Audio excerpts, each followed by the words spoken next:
Gold diggers and fancy boys, set your Rolexes for caviar o'clock, stroke your turgid portfolio, and a free podcast in this economy? Would the plural of Rolex be Roleses? It's time to talk Tull to me. I thought you were going to say, you'd be losing money not to listen to Talk Tull to me. That's the low-hanging fruit. That's my favorite kind. That's the stuff I can reach. I'll get you an apple crate next time so you can get a little higher.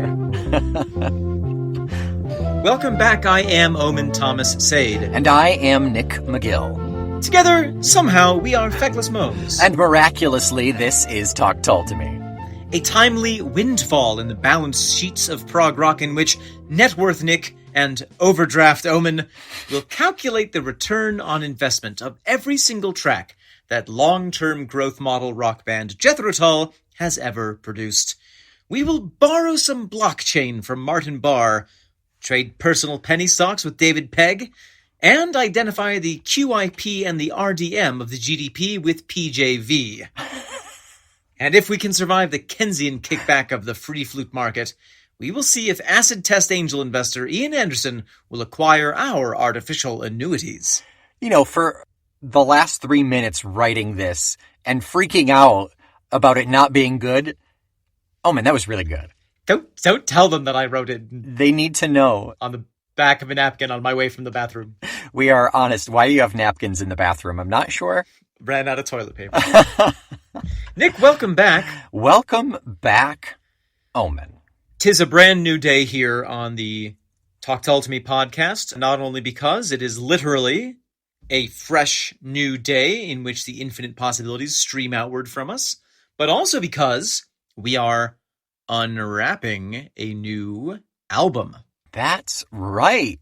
Ladies and gentlemen, welcome back. Thank you for joining us for album number 15, 1984's Under Wraps. Under Wraps. That's how Ian pronounces it, yeah. Nothing else with a Scottish accent, but that. Yeah, it's odd. It's very peculiar. This album was released in the year that you and I were conceived. That's true. That's a fact. And actually, I'm glad you bring that up because I did the math and Ian was 37 when he produced this album and we are 37 now. That's the age that we are now. That's it. We have come full circle, kismet, the planets and dates and the full circle of time has aligned. The discs are stacked. We are in our Under Wraps period. Right, like the Jesus period. Talk Tull to me. Yeah. Wait, didn't Jesus die at 37 too? That was Kurt Cobain. Oh, okay. That was 27. Was Jesus only 27? Boy, he just had a life full ahead of him. Jesus was one of the early members of Nirvana, but he dropped out after a while. Too many band members. That's when Dave Grohl took over, right? Jesus was was drums originally. Yeah. Okay. Yeah. Wow, that's pretty cool. Nick, a couple of fun facts about this album before we dive into the first song off of the album. Right. Correct. Who are we going to be listening to on this album, Omen? In fact, it's an interesting personnel shift in the sense that there is basically no shift. It is the same as it ever was. Except that, meaning that we have Ian Anderson, Martin Barr, David Pegg, and Peter John Battesse. However, we have lost, perhaps misplaced, a drummer. Yeah, it's not me, Jerry lad. It's you. The Drum Machine 3000 just gets me. It understands my needs. Yeah, so Ian Anderson is credited as playing the vocals, the flute, the acoustic guitar, drum programming, and the Fairlight CMI. Yeah, we heard he was dabbling with the Fairlight last episode on Broadsword. Last album, rather, on Broadsword. Sure he was credited with that. But drum programming is a new credit that he has. And he enjoyed it so much on Walk Into Light that he gave Jerry the boot and brought it in. He didn't have to pay it as much. Hopefully it was a gentle boot. A gentle one. He only has to feed it souls. The drum machine just takes souls, and Ian has a lot of those lying around. He does. Yeah. He does. Well, hopefully it was a Oh, I'm so off kilter, Nick. I'm forgetting the names of major fashion designers. Oh. Just put me out to pasture. Oh my I'm done. gosh. Pasture designers? Yes. Terribly embarrassing. So, yeah. Martin on electric, Dave on bass and double bass, Peter John Vitesse, which I heard a live album where Ian pronounced it Vitesse. Oh, interesting. However, I've also heard him refer to Martin as Martin Bourée, so who the hell knows? Right. Speaking of Mr. Vitesse, this is one of the first proper Jethro Tull albums since the very first album that credit other participants in the songwriting process than Ian Anderson. That's true. All tracks are credited to Ian and PJV. That's right. Unless they are otherwise indicated. And some of them have a Martin Barr credit. You don't say. I do. That's on the rare side, too, for the amount of time that Martin invested in the band. Yeah.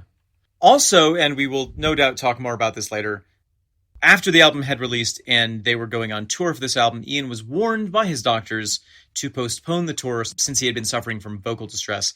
Yeah. They ignored their advice, which is what doctors' advice is for. For ignoring? For ignoring. Yeah, you have to have something to ignore. And went on the tour, and we'll talk a little bit more about the vocal struggles and recovery that he had a little bit later on. But that's true. For now, Nick, I'm very excited to unwrap the very first song off of this album, which is Lap of Luxury. Let's lick a listen.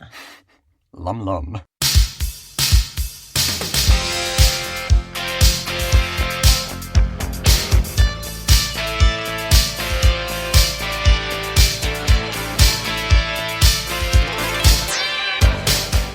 Nick, there we have Lap of Luxury.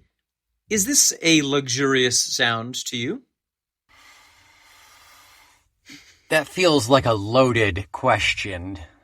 Not loaded with options, though. Priced to sell. Yeah, you're right. The only option is no. It's an interesting song. It's an interesting sound. Yeah. Now, before we get into it, to be clear, this is not a first-time listen, but you're super not familiar with Under Wraps, right? I've probably listened to all of Under Wraps once. Yeah. I've never owned the album, so this is definitely new territory for me. Okay. And I have to admit, I'm struggling a little bit with processing this sound, and this is something that always happened to me whenever I got my hands on a new Tull album, because every album does sound so different. But this sounds so different. Even more so different. Yeah. It is even beyond what Walk Into Light was. I think it's even so much more drastic than that. There's some semblance of like a folk sound, maybe the shadow of a folk sound in Walk Into Light, Ian's first solo album, for those not in the know, which is You, Harold. Get with it. Yeah. But this one is just so synthy, funky, drummy that it's a very drastic sound. It's such a drastic change. It reminds me of early Sting stuff. Oh, interesting. Okay. And it's probably just because it's that era. Yeah. But it does feel a little bit more synth pop than what you would expect from the world's greatest prog rock band. That's funny because I would have said Bowie. It reminds me of some Bowie as well. I don't think that's a bad comparison. I think that, there were a lot of sounds that were mulling about in the 80s with each other. And I think that, to me, this sounds like the step with this album has been toward that more popular sound. So far, at least. Right. We're one song in. Anything can change. The rest is acoustic. The rest of the album is acoustic. I don't know why. And played on a zitar for some reason. Everyone complains about this album because they can't get past the first song. Right. Yeah. In fact, no one has ever listened to the rest of this album. Yeah, this is a first, everybody. And neither will we. Nope. Moving on next week. Next week we will. Funnily enough, guess who loves this album? Is it Ian Anderson? It's Martin Barr. Oh, it's Martin. Oh, that's right. I forgot. He really does like this song. Yeah. It was one of his favorite albums. Yeah, he does like it. Oddly enough. And if this Things will change. Sounds will change throughout this album, but it's not very guitar heavy so far. It's interesting that you say that. I was picking through that wall of sound in the first couple of seconds, and I actually noticed the guitar standing out, maybe because I was looking for it. Yeah. But I do feel like Martin is playing with a sense of joie de vivre in this song that has not necessarily been lacking on Broadsword, but is definitely noticeable for this. It really seems like he's, I just imagine him having set down his boba tea and just being in a great mood and playing his guitar. Are you saying that Jerry Conway was the dead weight, and once they got rid of him, Jerry Conway was like, "No boba tea in the recording studio!" and Martin just like quietly sitting sad in the corner just playing. Boo. Yeah, exactly. That's probably it. I think we're onto it, yeah.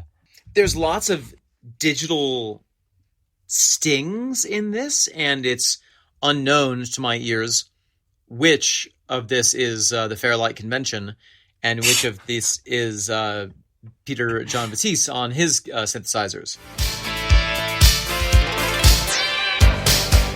Right, he's in there, and there's a lot of weird kind of stings and zips and sounds and kind of accents. It's really fun. Yeah. As over the top as some of the synth was last album, the drum machine clearly takes the place of the over the top. So when PJV's in there, it's really kind of fun. It's pleasant. I know that there is a lot of emotion in the Jethro Tull fandom about the use of the drum machine. Very much so, yeah. And I want to say that, like a good child of divorce, I can see both sides. I can see why people dislike it, because it does. There's one point when, a lot of the other instruments drop out and you pretty much just hear the drums and Ian singing over it. Yeah. Buy me a Datsun or Toyota. I need money now to soothe my heart. Which is a technique that we've heard before with Tull, and often it's kind of a nice, like, oh yeah, it's really rock and roll. In this case, with the drum machine, it does feel a little cold and empty, perhaps? Yeah, just automated, yeah. But on the other hand, I can understand Ian's excitement about the idea that you could program the sound of drums. Like, based on what we know about Ian from this time period, he's clearly he's enchanted by the technology. Oh, sure. He's we've seen it kind of right from the get-go. He is an early adopter, and he loves to jump in. And we saw that with a lot of the content of the music from Walk Into Light, talking about computers and things like that. That's there, and I get that. But I wonder, I would love to know what you get from a drum machine that you don't get from a drummer. Well, you get absolute consistency. You get, mathematical drumming. Yeah. Which is probably something that anyone who's ever played with a drummer has wished for on some level. Valid, sure. You literally just set the metronome and off it goes. Yeah. It doesn't have any of those human perceptions of time making it sway one way or the other. Those nasty emotions. Yeah. On the other hand, I think what I imagine is more difficult to get is a sense of dynamics. And that's what I think I'm missing from this song with the drums is, knowing the drummer knowing when to pull back and when to go ham, as you say. I do say that. Yep. To go Satan, as I say. Yeah. It's all one level.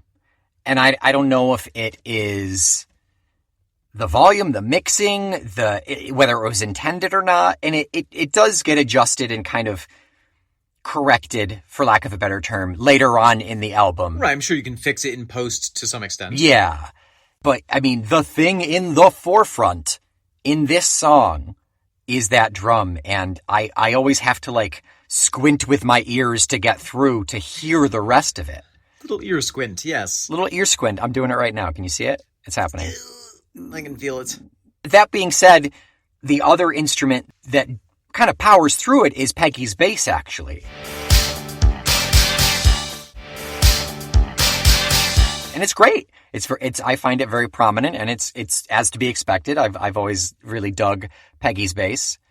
Maybe it's more prominent for me. You look confused. I'm I was toying with a hangnail. Oh, okay. So you agree completely? I'm 100% with whatever you just said, yes. Perfect, yeah. So I do get Martin's guitar in there as well. It doesn't blow me away in this song, but it's there. He doesn't have a lot of chances to like do a big solo. Yeah. But when he does break through, it is of a really sterling quality. It's just very well.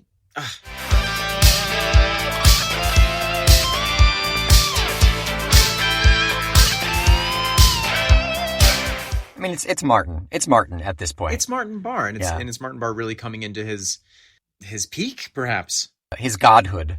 Yeah. Yeah, He has ascended. his godhead. His godhead. Ian's flute is in there, tossed in every now and then. Do-do-do, do-do-do, do-do-do.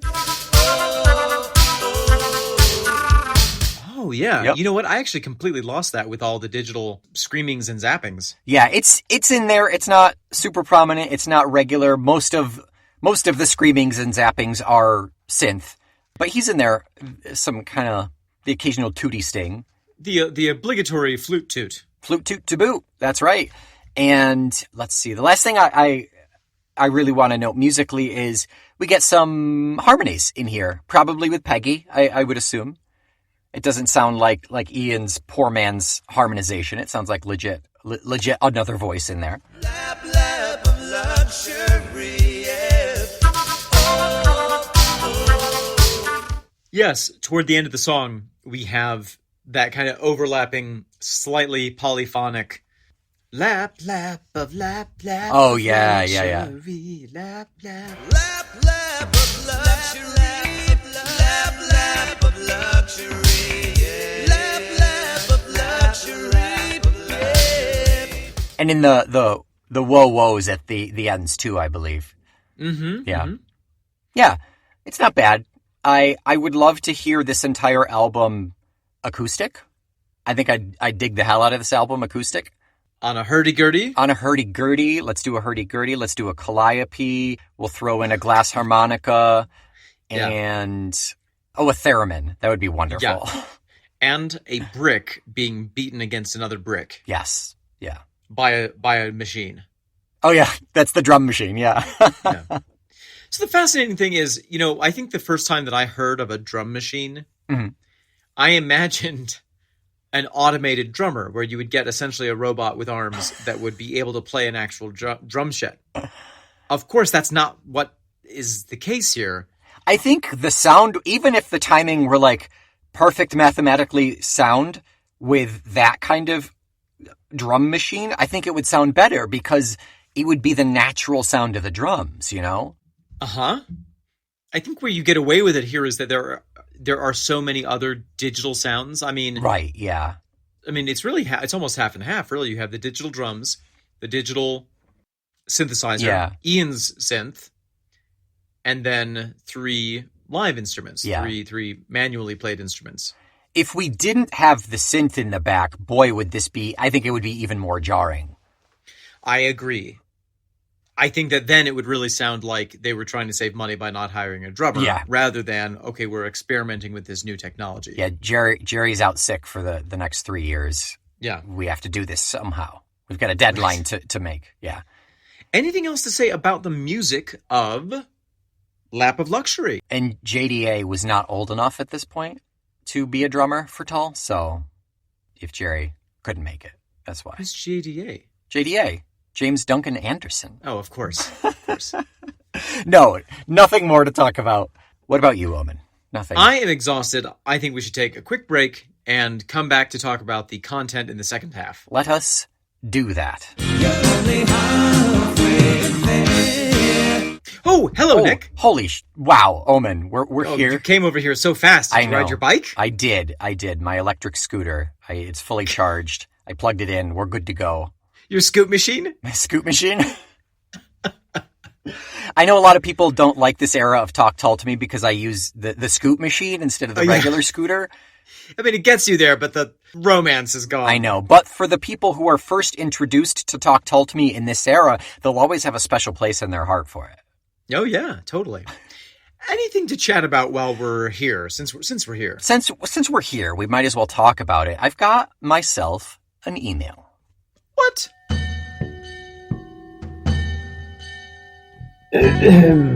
Your emails, sir.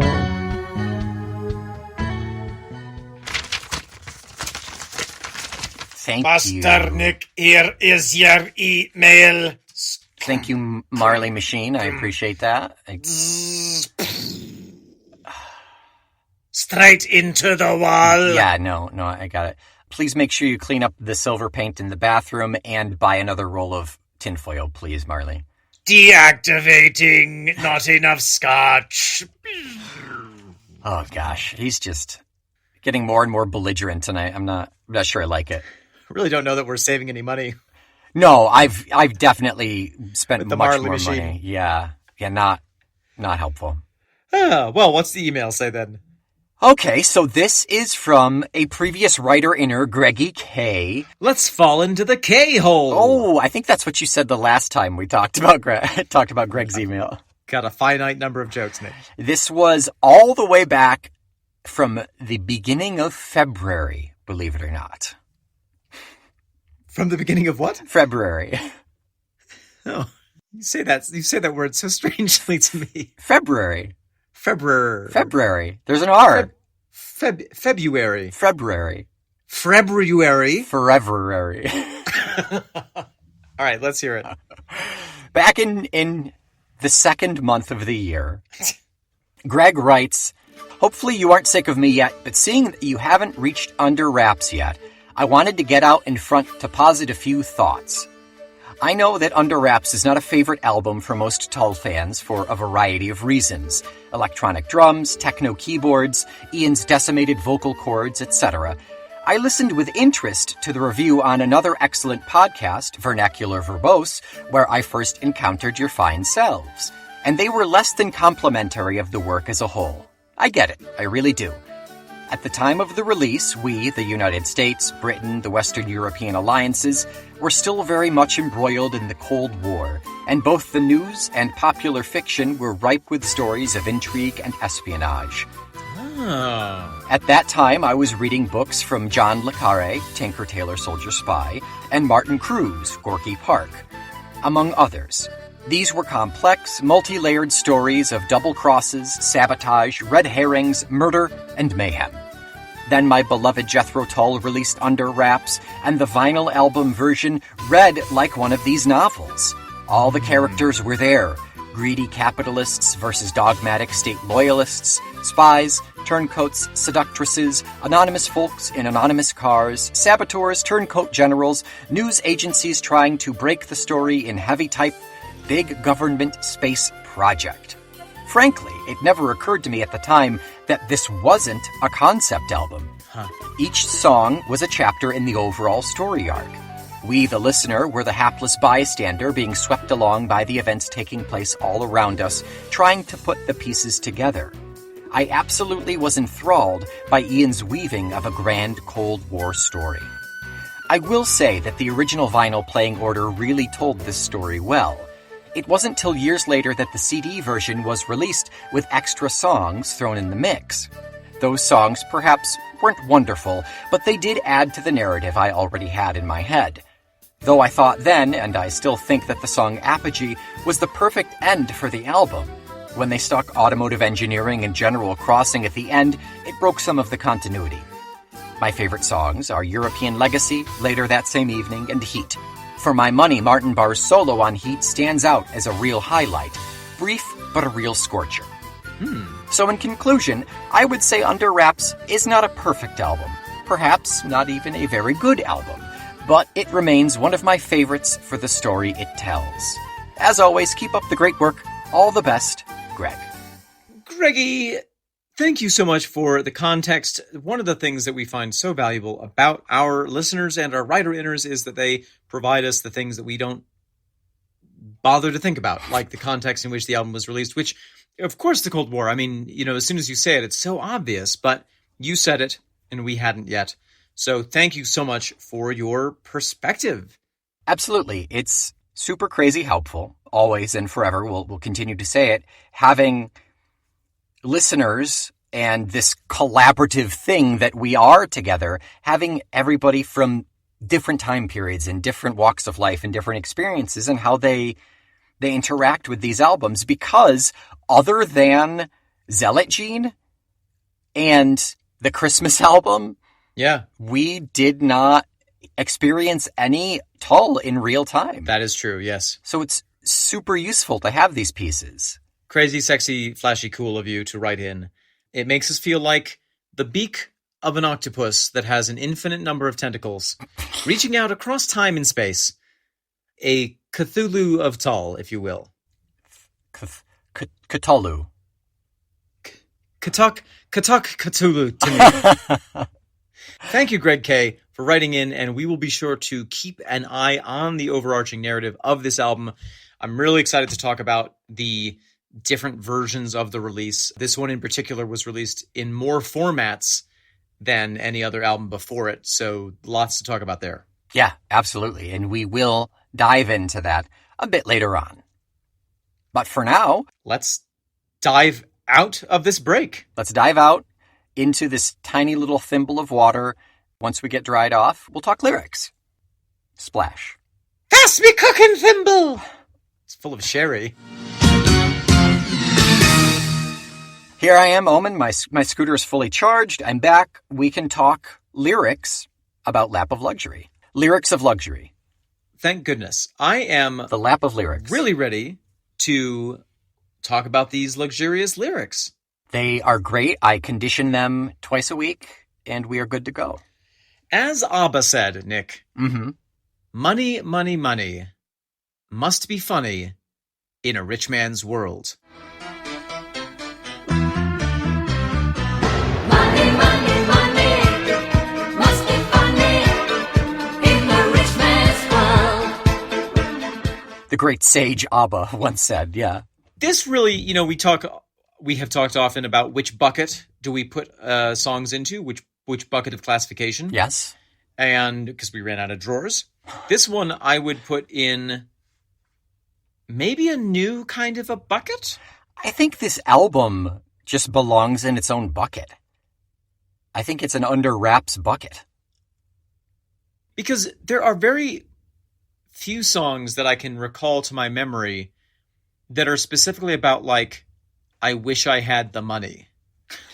I know, and I think Greg brought up a good point, and I didn't realize it until really sitting down this morning and kind of analyzing all of the lyrics as a whole, but like, I kind of think this is a concept album in the same sense that Aqualung was a concept album, you know? One of those non-concept concept albums. Yeah, exactly. Concept with a little C. It's a non-cept album. It's a contraceptive album.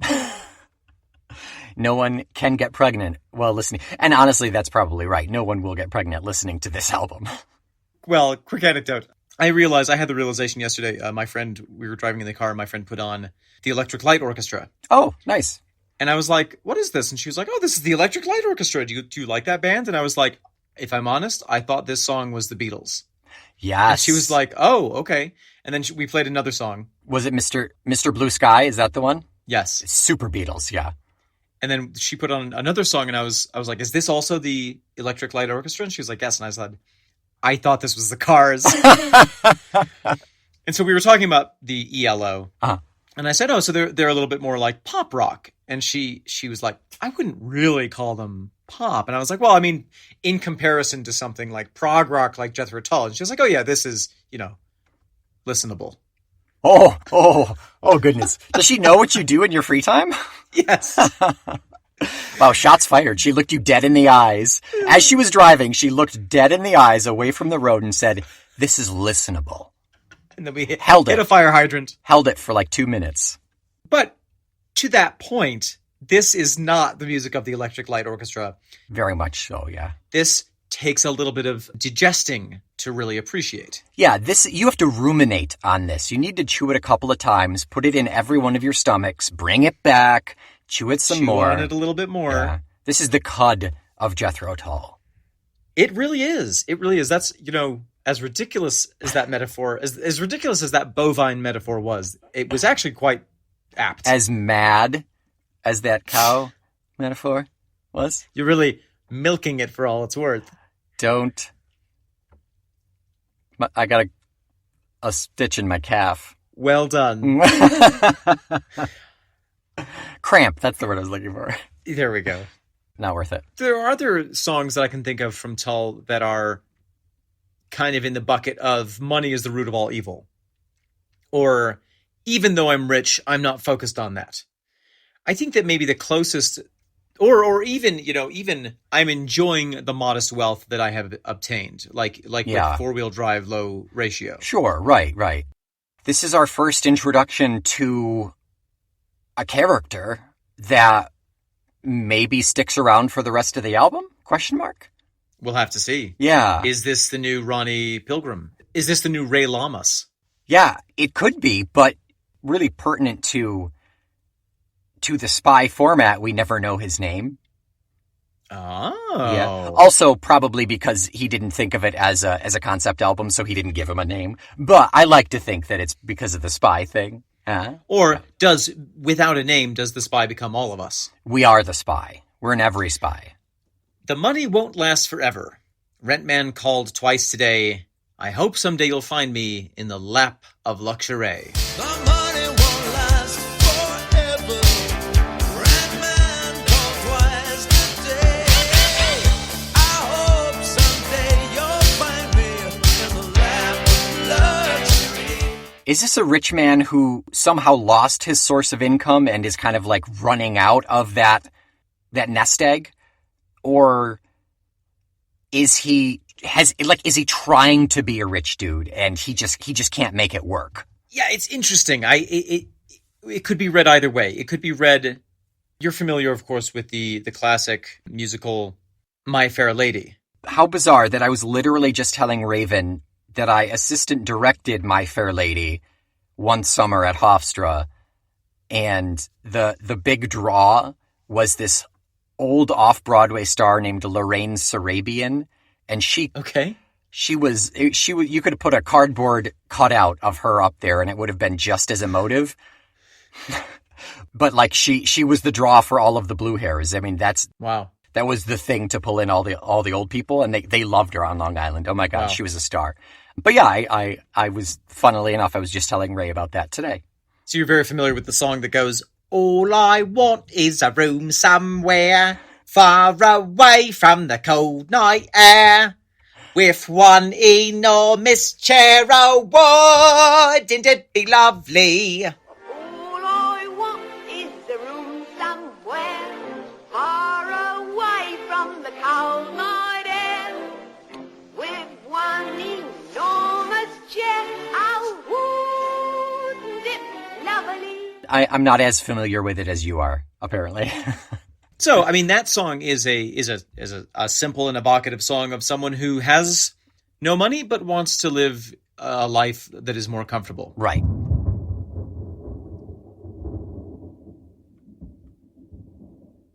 Was that thunder? It was. Wow. All right, ladies and gentlemen, we'll stick with this as long as Omen has power, and I'm keeping the thunder in. That was really badass. I wish you had said like a much better line than than talking about My Fair Lady. But that's an example of a song in which someone who has never had anything is imagining a life of comfort. Right. This, you could read it that way, but one gets the sense that what this character is craving is a return to the lap of luxury. He's accustomed to that lifestyle and the end is very near. The end is in sight for him, and he's been desperately trying to find a new source for this life. Yeah, it's interesting. And I don't have much evidence for that take, except for when we jump down to the fourth verse. And the gaffer is a man of substance, drives a jag and takes high tea, lives beyond the industrial wasteland, laughing in the lap of luxury. And the gaffer is a man of substance, drives a jack and takes high tea, lives beyond the industrial wasteland, is the gaffer, and what is his relation to the protagonist? Right? So a gaffer in British slang is a sports manager. So like football, i.e. soccer in our world, rugby, cricket. But the old gaffer, could also refer to one's father. Oh, yeah, that's valid. I think it makes a lot more sense if it's a reference to his father. It could also mean his boss. I think maybe it's more in the American context that gaffer really means father, because gaffer is the equivalent of gammer. It's like gaffer, grandfather. Gaffer Riley, gammer, grandmother. Yeah. It's an old man. Yeah. Apparently it can be used to reference one's employer, the head of a shop. Okay. The old man of the work situation. Or it could reference one's father. So interesting that it could kind of go either way here. Yeah. Stepped out on a new horizon, felt a new spring in my feet, found a job it could set me up, dangling in the lap of luxury, and the gaffer is a man of substance. There you go. Yep. Stepped out on a new horizon, felt a new spring in my feet, found a job it could set me up, dangling in the lap of luxury. So I think it is the boss. Context clues. Okay, great. So he's saying that's the new horizon for him. If the boss is rich, maybe I can be rich too. I can get this. Someday I'll be there. Yeah. Why is high tea a luxury? I think that, high tea is a very particular institution in Britain, and I'm going to get this 30% wrong, but tea is both a drink and a meal. Yeah. So in the middle classes, tea is what we call dinner, like an early dinner. Okay. So like an afternoon snack almost? Depends. I think it can be an afternoon snack, but it's often just the evening meal. Okay. High tea is a very fancy event where you go to a special place that serves a high tea, and they make a big event out of it, and it's a meal in between meals. Okay. And they have all the baked goods and the clotted cream, and it's something that either you do once in a great while. It's the sort of thing that you might take your grandkid to, once in a while. And it's super swanky. You got to pay for it. Oh yes. Okay. And in terms of the boss going, I think might be in the sense that that he can just often go in the afternoon. Exactly. Like he can take the time off. Or maybe it's that, he's doing a business deal over tea. Sure. There's also the interesting reference to the vehicle. The gaffer drives a Jag. Oh, sure. Short for a Jaguar. Yep. Which is a very fancy car. Very fancy car. The singer, or the protagonist, then says, "I need money now to soothe my heart." I need money now to soothe my heart. Interesting that it's not, "I need money now to pay off my creditors," or "I need money to live." We're not, they were the morning's shillings spent anymore. Oh, God, yeah. Very different time. And sure, maybe this is not Ian himself. This is a character, but I mean, definitely, we're still embodying a different mindset. I don't think we would have come up with anything like this, 20 years ago? That's right. Previous songs have been about money, have been about survival. Yeah. Whereas this is not really about survival. It's about wanting to be better set up than one is. To go back to your station. And in this song, our narrator makes it sound like it's for survival. This is how he can't live any other way.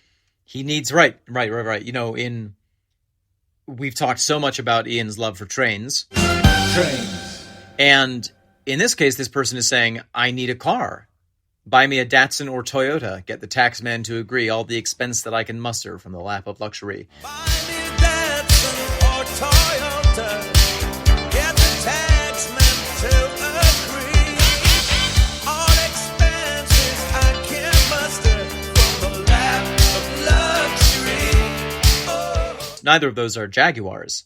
Yeah, they're the low model. But at the same time, it's not a Ford Prefect. It's like that mid-range. It's like, this is the most luxury that I can afford, and it's not that luxurious, but it's better than this old jalopy. Right, right. Yeah, really interesting. Now, given the context that Greg brought up and that we will get into in further episodes, how does this fit into our spy motif? Unless this is like the introduction of which it never happens this way, but like, hey buddy, I know you're in a tight spot. You want to do some spying for your country? Well, sometimes it does. I mean, I guess the motif is more like, we'll give you a get out of jail free card if you put your life on the line for your country. Sure, right. It's hard to know. I mean, really, because I'm not so familiar with the album, but this is a new horizon. This is a mysterious past at a new horizon and the possibility of luxury in the future. Maybe the gaffer works for MI6. MI5. MI5. Wait, what's MI6 from? I don't know. MI6 is the fancier spy. Oh, no, that's just Mission Impossible 6, I think. Okay, that's right. It is. Mission Impossible Fallout 2018. Oh my god, that's hilarious. No! It's the Secret Intelligence Service, commonly known as MI6. Is it? Are you sure? I got Look it up right. MI5. I think MI6 is James Bond, MI5. which is a step above MI5. Yeah, okay, mine is fictional, yours is real. Right. Yes, the real security service is known as MI5. Oh my god. What a difference. One is the loneliest number, truly. Speaking of James Bond, or the whole world of spy fiction, yes. So much of the appeal of those novels and those films is watching people inhabit this super wealthy world. You love seeing James Bond buy a new suit and get a new car and get a new boat that he immediately trashes. Yeah. And go to the fancy parties and then tear it all up. I mean, it's great. It's so much fun to kind of fantasize about that. And in a way, we have that fantasy brewing in this song. Yeah, I think you're right. I think that's the best way to make it fit. This is the one that conceptually kind of sticks out a little bit for me in terms of not quite fitting so perfectly well into the whole overarching theme. But I do like that idea that maybe the rest of the album is all a dream. It's all a fantasy.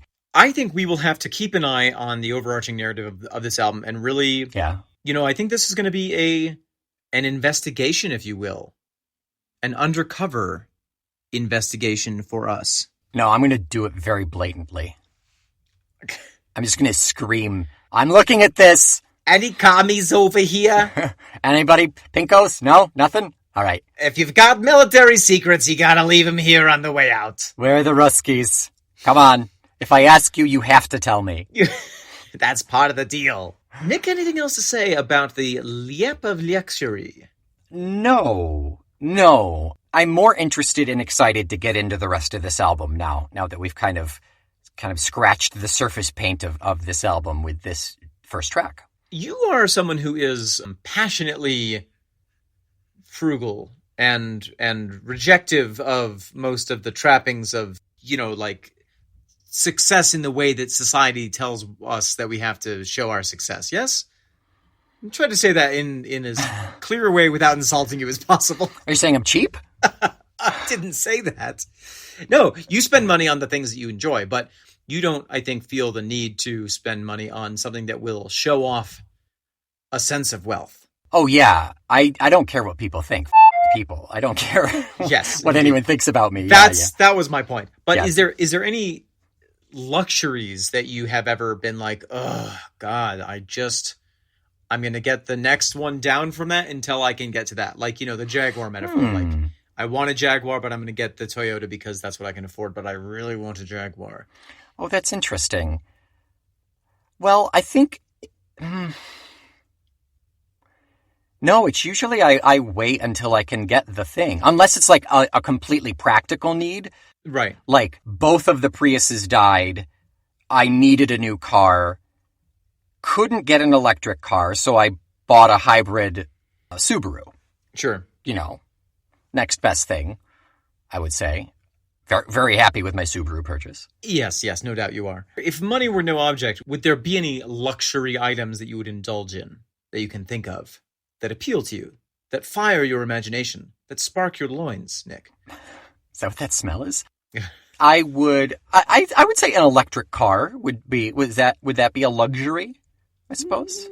No? I'd say, I guess it depends on the type of electric car, but sure. I mean, a Tesla could be a luxury, sure. It would not be a Tesla. I will not give that man my money. No. No, then in that case, no. No, it would be a practical, like a Leaf or something. Wow. We're so different, you and I. A nice house with some acreage, is that a luxury? I suppose it is. Well, in this day and age, yes, definitely it is. Okay, then that would be it. That's top on my list. But list. you'd have it set back from the road so no one could see it. Absolutely, yeah. Yeah, no, it wouldn't be a mansion that's fenced off, but everyone can see it. Behind the fence. Yeah, no one would know we were there. Yeah. Well. Yeah, it's more personal luxury. I mean, I do not care a whit about status in the eyes of society because most of society sickens me. I want a diamond-encrusted Ducati motorcycle. Just to ride to the bathroom. It would be unrideable. So sharp. It'd be so sharp. Completely useless. Princess cuts all over the place. Why? You would need diamond-encrusted leather pants in order to ride it. Yeah, diamond-encrusted assless chaps. A diamond-encrusted ass to go under your diamond-encrusted assless chaps. Indeed, yeah. Mm-hmm. I'm fascinated by luxury. I'm fascinated by luxury items. I would like to own some of them, and I enjoy some of those things. I enjoy a good perfume. I enjoy a good, silk pocket square, a good suit. I think that I have more interest in that sort of thing than you do. That is confirmed. That is scientific fact. Yeah. And that's why we are so good together. I give you all of the luxury items that I get, and you give me all of your rutabagas because they're practical. Give you every rutabaga that I've ever grown. It's a fair trade, I would say.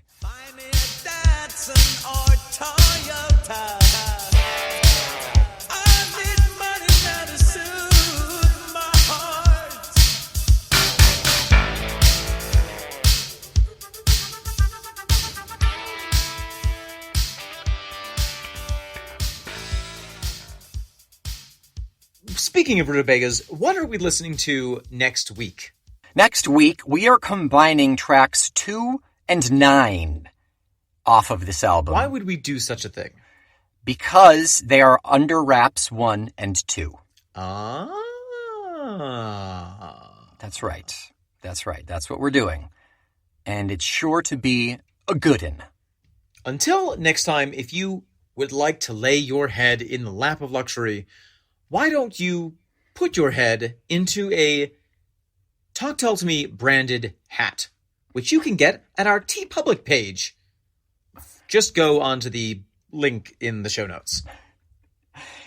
I hate to break this to you, but your money won't last forever. So spend it on a Patreon subscription. Just $5 a month. That's right. Get you 2 bonus podcasts each month, Outtake Tull to Me and Feckless, a grab bag of content. And it gets you access to our Discord server to chat with other like-minded Tull nerds. The Gaffer is a man of substance. He drives a Jaguar, and he takes his opinions to the internet, where he gives us a 5-star rating and positive review on all of the pod places. So you too should be a person of substance, I think is ultimately what we're saying here. Exactly. Until next week, I'm the rent man calling once a week, Nick McGill. I am the Industrial Wasteland Omen Thomas Sade. We are the Gaffers Momes of Substance, the Feckless Momes. And we found a job because this is Talk Tull to Me.